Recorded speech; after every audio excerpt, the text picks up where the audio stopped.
Good morning friends, welcome back to my YouTube channel Medical Classes by Dr. Srinidhi Kumar Acharya. Please don't forget to subscribe to my channel and also please give valuable comments. You can also visit the playlist. In the playlist I have provided almost all the topics in a very systematic order. I hope this will be very convenient for the study. My dear friends, we shall start with the Panchakarma procedures in neurological disorders in children. The first is the Purvakarma. We shall take Abhyanga. Now, the main purpose of doing Abhyangam is Sajara Shamavataha. We know that. Abhyangam Machare Nityam. So daily Abhyanga should be done, and the benefit is Dehadadyata, Drishti Prasada, many things are there. And Vataha, basically it is Vata, Sajara Shamavataha. Now, here in neurological disorders we are doing Abhyanga, and how this Abhyanga will going to help the neuroplasticity. Now, neuroplasticity concept, you know that when you give bombarding, when you give multiple continuously, when you are giving the sensations in different forms, so that will going to stimulate the sensory cortex, and by which there may be formation of some neuronal circuits, new neuronal circuits, bypassing the older damaged one. So when you give the Abhyanga, it will going to stimulate the proprioceptors and anterolateral sensory pathway. Anterolateral sensory pathway. These anterolateral sensory pathways, they are all the pathways which carries the sensations upward.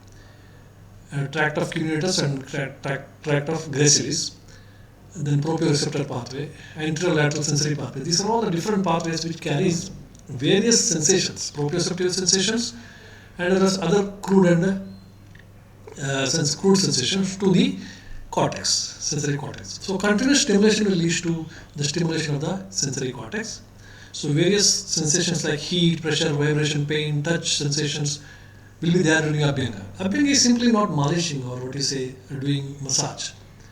See, when you are doing Abhyanga, one is there is touch sensation, then there is pain sensation, then there is pressure sensation, vibration sensation. If you are doing a little lukewarm oil, then there is a heat sensation. So multiple sensations will be carried during the time of the Abhyanga. Okay, so such a multiple sensations which are carried continuously, it leads to stimulation of the neuroplasticity concept. Okay, neuroplasticity will be stimulated. One thing. Second is gating theory. You know about gating theory. Gating theory is nothing but it's a counter irritation, decrease the pain. Especially in cerebral palsy-like conditions, spasticity will be there, so that is having pain.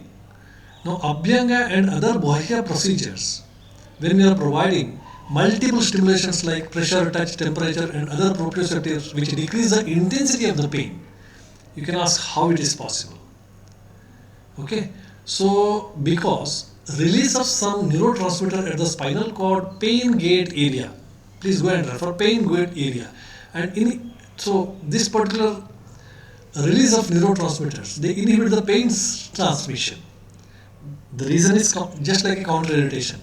So when multiple stimulations are going, not only the pain sensation, multiple other sensations are also going through the pain gate area, through the spinal cord into the brain, then intensity of the pain carrying neurons will get decreased.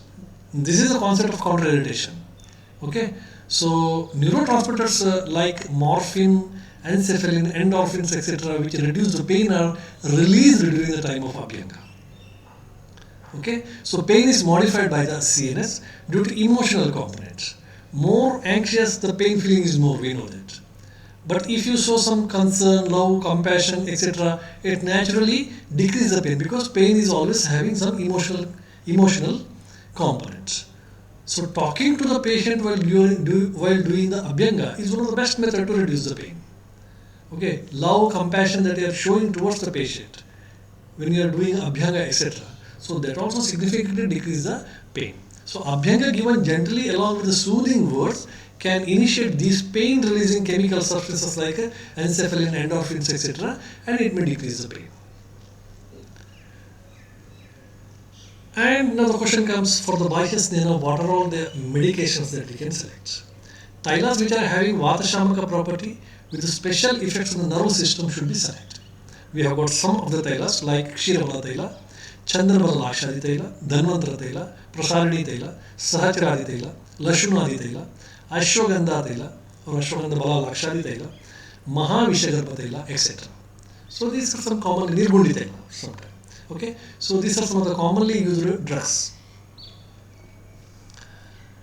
Now, daily Abhyanga should be done with the Kshiravara Taila, Prasarana Taila for 30 minutes in all the postures of the body, the lukewarm oil. Now, according to the situation, we can select some of the special Tailas. For example, if the spasticity is more, as in case of CP, always Kshiravara Taila is best. Chandanavara Lakshadi Taila is best.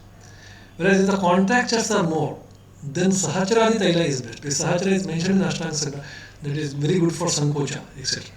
So when contractures are more, Sahacharadi Taila is good. If the involuntary movements with the hypertonicity is there, then Mahamashadi Taila is good because it has got some action over the dopamines. It contains some dopamine, Masha, etc. If there is more pain, definitely, and more pain and the child is hyperactive, then Pinda Taila, Nirgundi Taila is good. If more bony deformities and joint involvement is there, then Chandana Bala Lakshadi Taila is good. Usually, the Mardana, etc., heavy procedures are avoided due to the practical difficulties in children. Even at times, simple Samharana is also good in children. So these are some of the pictures how we can carry out the Abhyanga. In the next class, we shall see the role of Lepana in neurological disorders. Thank you very much.